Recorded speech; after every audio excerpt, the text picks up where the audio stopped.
Okay, so I'm going to start cleaning all this here up. So what I've got here is I've got a plastic tray, and I've got some kerosene, and I've got my lower fork tube, or lower fork stanchion.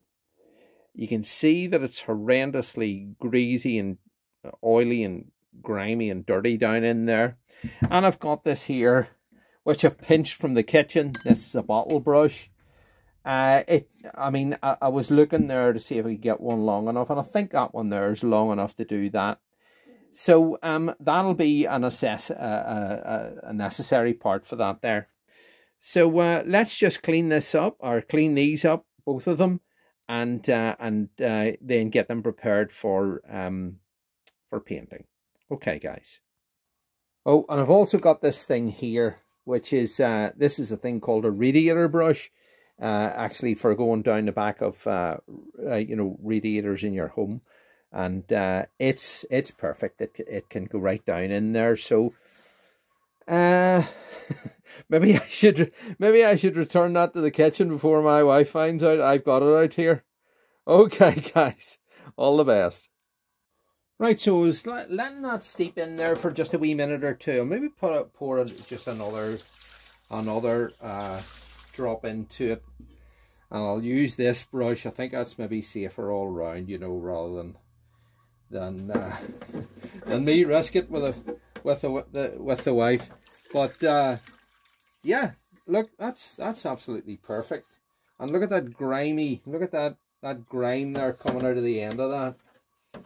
So if you're going to do this, one of these here is perfect. And don't worry about, see that wee part there at the end?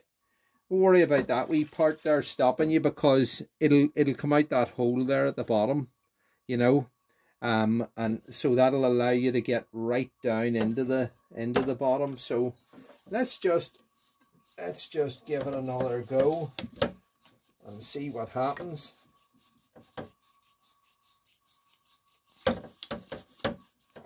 See if we can make it a bit cleaner than it is anyway. Couldn't be worse, could it?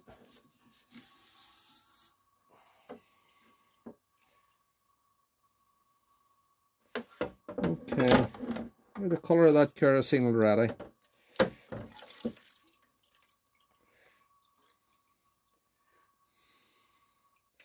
Yeah, there's still a bit right down into the bottom, so it's just really a matter of me persevering with that and cleaning that out.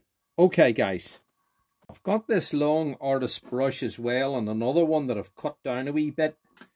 Maybe I can get right down into the bottom of that with that too. It's just the edges, really, isn't it?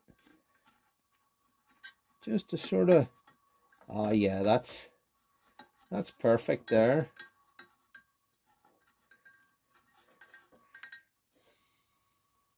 Yeah, that's perfect. That's just, I can pour some fresh, see that? I can pour some fresh kerosene down there and just make sure that that's perfectly clean. But look at the colour of that. Look at the colour of that there already. You know? And, you know, that's just from that one item. So, long overdue, guys. Definitely long overdue. I'll need to have a look at this here. This is, see if that there comes right out. Aye, so I was able to get right down in there with that artist brush there, right into the edges, and I will look at the colour of that water, or that kerosene already. Isn't that horrendous? Like, that's long overdue. This you can actually see it down in there. Do you see that? Just right there. That's the compression adjuster there. We'll see if that there, I don't think it comes right out to remove it, you know, but Goodness, it's a long time since that's been adjusted. I'll tinker about with that there. If it doesn't come right out, I'll just mask that off and clean it up. Okay, guys. Okay, so let's do this. Look at this groove here with that rusty clip for the fork seal. Look. Look at that. Yeah. One careful owner, eh? Good. Well,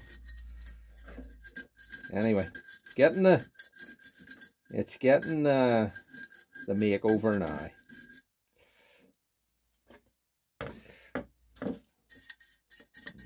Clean all that up. You know, I've actually watched and seen some people say, "Oh, just stick water down it and hose it out and all." You know, down there, and the same with their chrome upper fork tubes. Water, and then hose it out. No, I don't think so. Not by doing that. Not by doing that at all. I'm using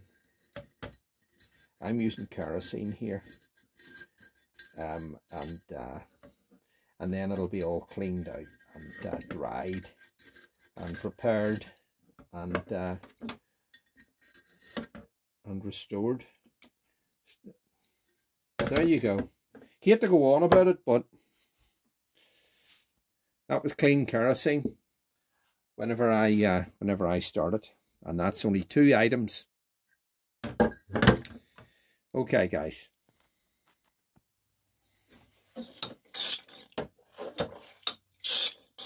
Now, obviously, I'll go over this all these parts again with clean kerosene after I'm done. This is just the first initial cleaning, but yeah, there you go. Getting murkier by the minute, isn't it?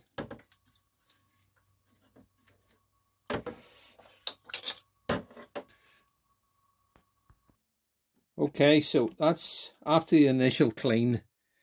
That's the way that kerosene is. Isn't that crazy? I'm going to pour that into a bottle and let you have a better look at it. All right. So there's what the kerosene should look like. That's it. And there's what there's it there. It's that kind of greeny, greyish, grimy colour.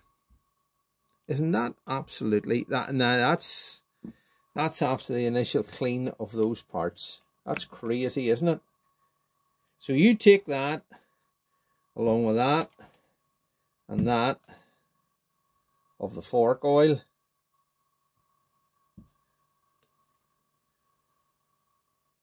Okay. So that's the dirt. That is the dirt. I'll take this away. Let you have a look at that. That is the dirt came out of them forks. Nice. All right, guys. Okay, so this compression damper seems to be seized, absolutely solid. I'm going to give it a hit with the this heat gun here for a wee minute or two and see if I can get it to break loose. Okay, guys.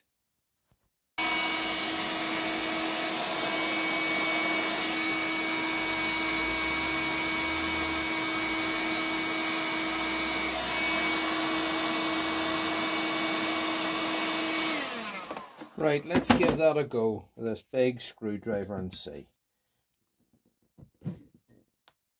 Oh, something's moving a little bit.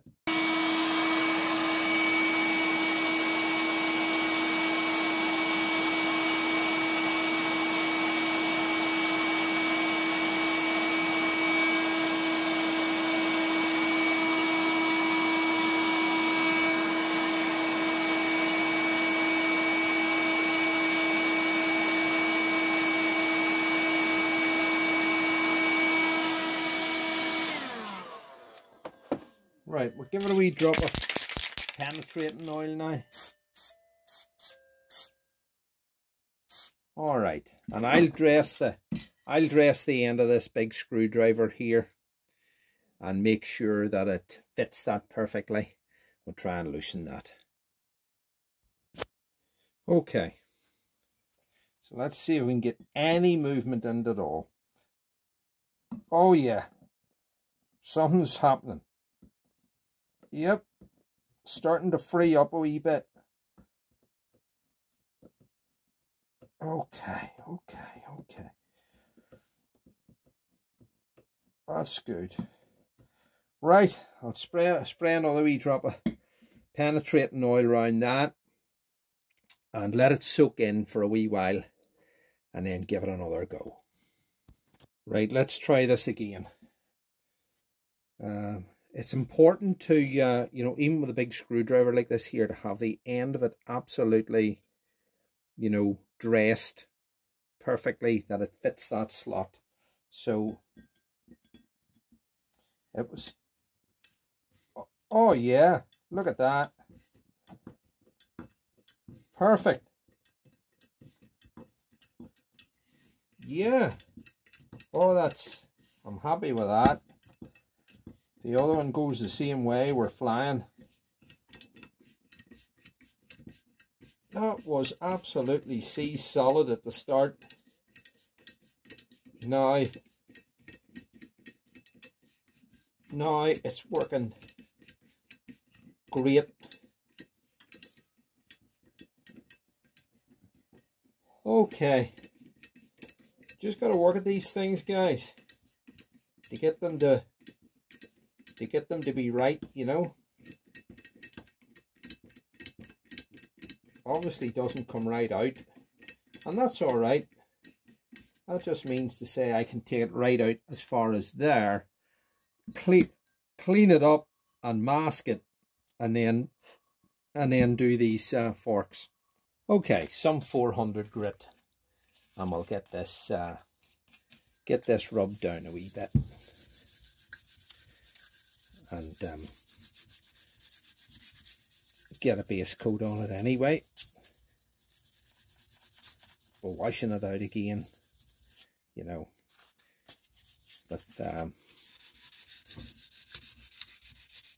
with some kerosene too, in case anything goes down in there, but just going to get this nice and smooth.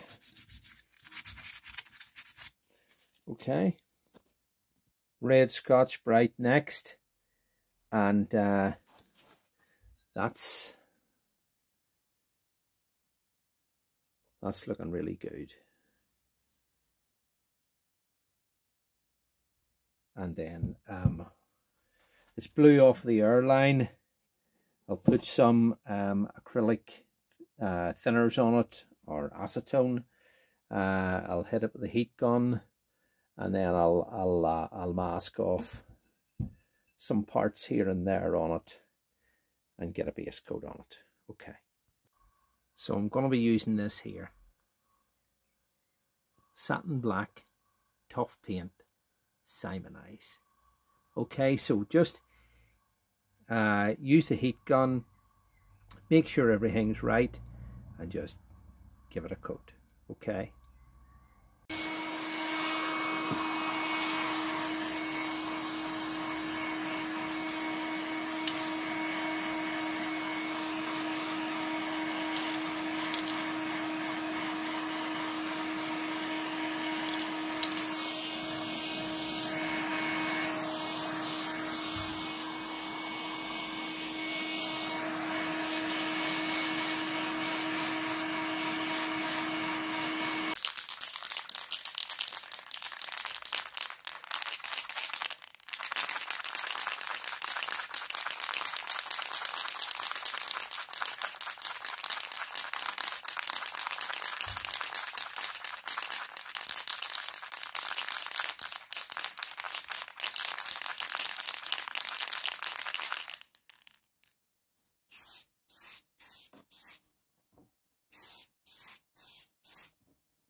Oh, and once again, this is the paint I used here. Satin Black Tough Paint. Simonize. You don't need a primer. Just put it on like I was showing there. You know, it says here, it's also, a bit hard to read that. It's also available in gloss if you want it.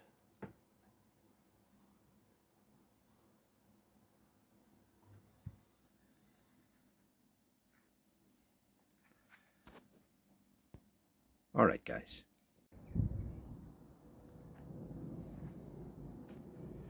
Okay, just sitting in the sun here to dry.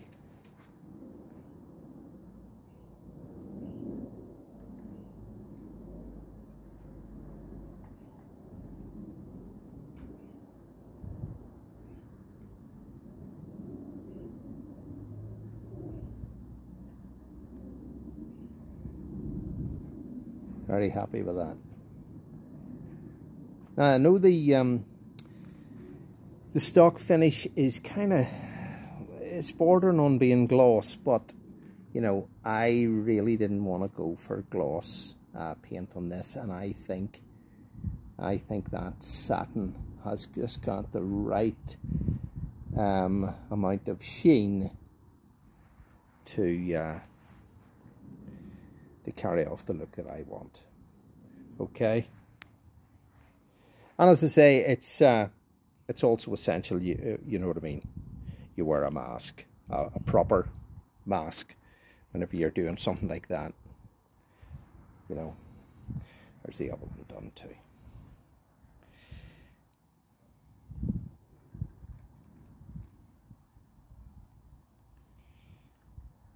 Okay guys, so that's that. I'll just leave that to cure, and now I get on with something else. Okay.